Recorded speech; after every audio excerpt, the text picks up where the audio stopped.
Sa may vid. Napaka naman. Guys, alam nyo ba? May tinatanggal ako. Talaga. Mag-aaral lang. Joke lang. Gagawin po natin ngayon. Ayan. Tanggalin lang muna natin to. Stop. Ito pa. OMG guys! Ala! Guys! Ayaw niyo matanggal. Tatanggal ba? Guys, natatanggal ba? Ala, baka hindi niya matanggal. Wait. Itatest ko. Okay.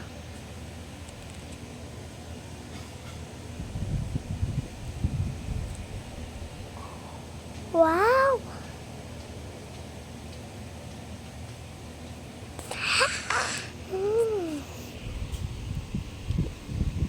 Ayan, makinis.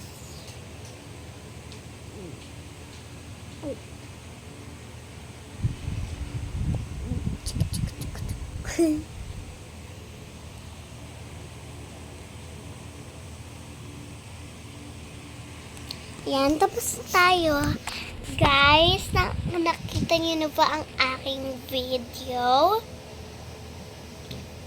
Siyempre, hindi niyo pa yun kita, no? Picture tayo. 1, 2, 3, smile. Okay. So, ngayon, hahanap tayo ng mga tela na gagamitin bukas. Kasi guys, ito gagawin namin. Project namin. Ay, project tuloy. Ayan. Kailangan may tela tayo. And ayan yung gagawin namin. Nakalagay dito, paglilimbag. Gamit ang man-made objects. Natatandaan mo pa ba ang ginawa nating paglilimbag sa pamamagitan ng mga bagay mula sa kalikasan? Ano ang ginagamit mong natural na bagay sa pagsasagawa nito?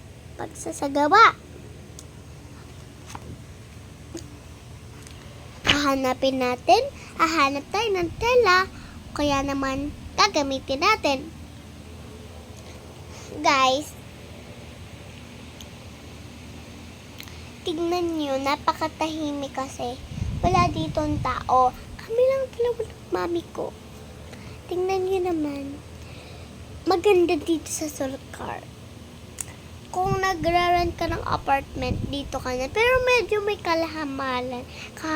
kamahalan lang. 5K. Guys, siguraduhin nyo na ipapabless nyo po. Kasi marami po dito. Kasi po yung aking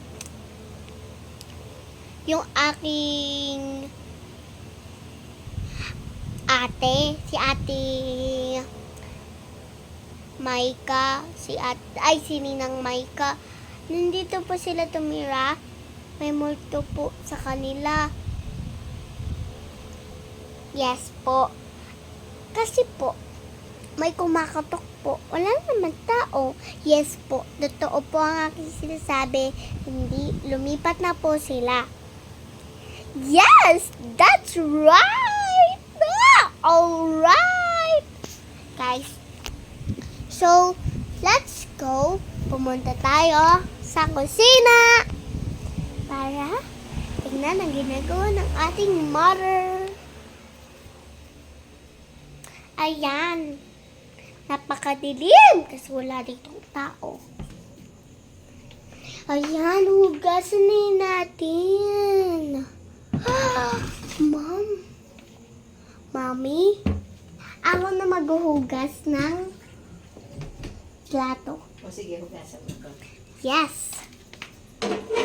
Una maghugas. Guys, maghuhugas tayo for today's vlog. Pakita ko sa inyo ang ginagawa namin kada gabi. Ganito ang lagi namin ginagawa kapag gabi.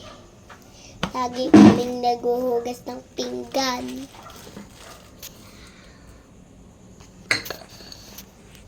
Yan, maghuhugas tayo ng pinggan. Ato lahat? Opo, sabi ko, ikaw maghuhugas eh. Minasan yung sponge. Ayan, nandun sa tabo. Ah, Ayan, sa tabo. ay, Ayan, may ano na yan, sabon. okay. So first, kutsara. Ito yung madaling hugasan. Bango ha? Hugasan mo mabuti yan ha, baka may sabon pa. Okay. So, ida-double check natin later. Wait, tanggalin ko to. Yan, para kitang-kita yung ginagawa natin.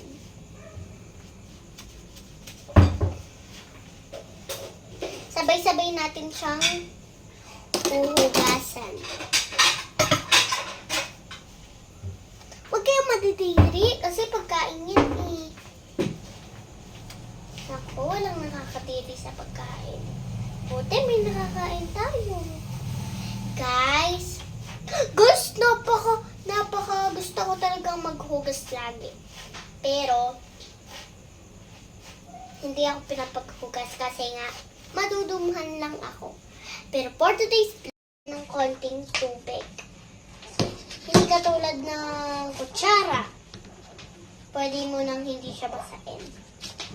Pero kapag ito, kailangan basain.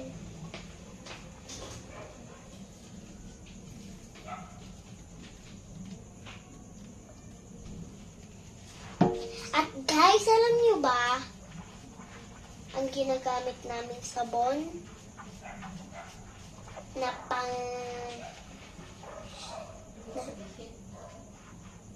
ha?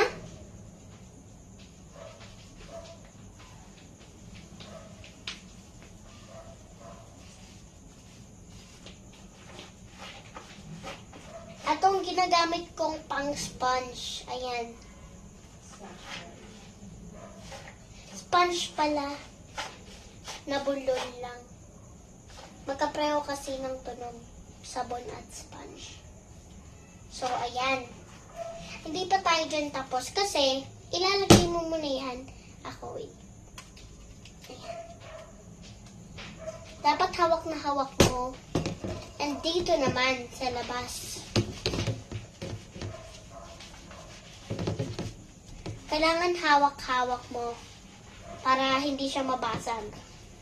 Mahirap maghugas kapag babasag din kasi kapag maliit lang yung kamay nyo, naku talagang madidisgrasya pa kayo. Kaya dapat kahit maliit kayo, kahit maliit yung kamay nyo, pwede naman kayo maghugas, pero dapat iniingatan ang ating hugasan para hindi siya, ano ba to? Ayaw matanggal ng mansya. Hindi ayaw matanggal. Okay na yan. Now, dapat malinis. So, ang ginagawa ko is, yan, para lumabas ang kanyang katas. Ay, katas tuloy. Ginagawa ko to para lumabas ang kanyang sabon. Bula. Napakabula. Yung likod.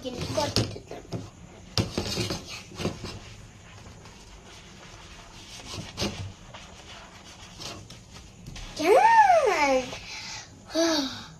Fresh tignan. Ay, fresh tignan. At ang ginagamit dito is ito. Hindi ito. Kasi hindi yan yung ginagamit pang hugas ng plato. Siyempre, dapat hugas na hugas.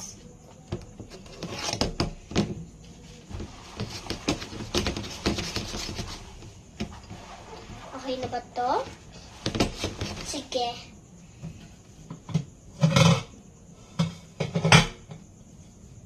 Wait.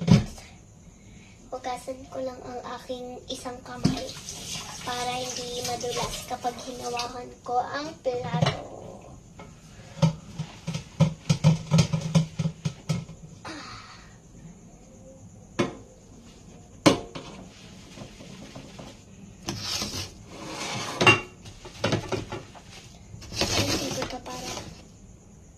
dito muna para kita niyo yung ginagawa natin.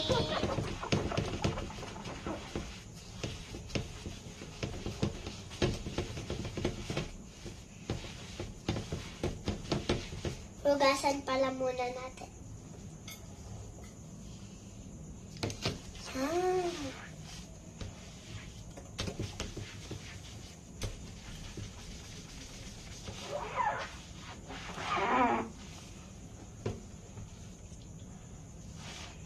Wala na tayong sabon.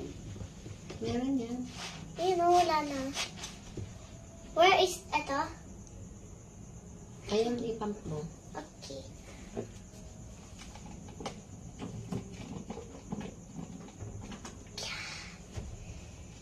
Dapat pala doon ko ipinap doon sa...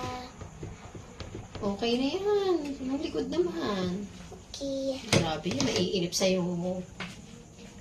Ano eh.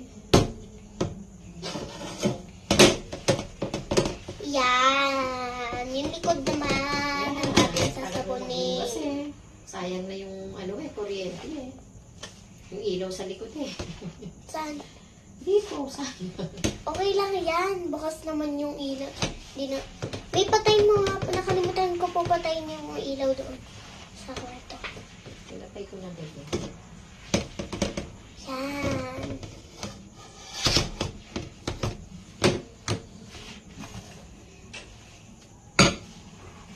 Next is ang ating baso. Ito muna pala. Nakalimutan ko yung kutsara kasi nakasama ko sa baso. Yan. Ito naman, baso. Naku. Baso ko pa talaga gamit. Ito, pinaprint po namin. May kinostomize po yan. Bebe Ingrid. Tapos nakalagay Mommy, Daddy, Kuya Igo, Kuya Iji. Ganun po ang mga nakalagay. Wait.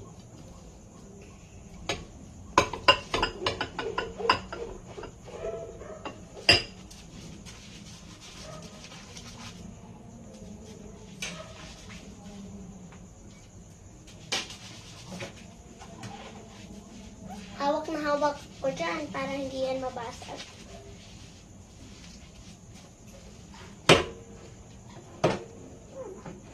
Yan. Hugasan na natin.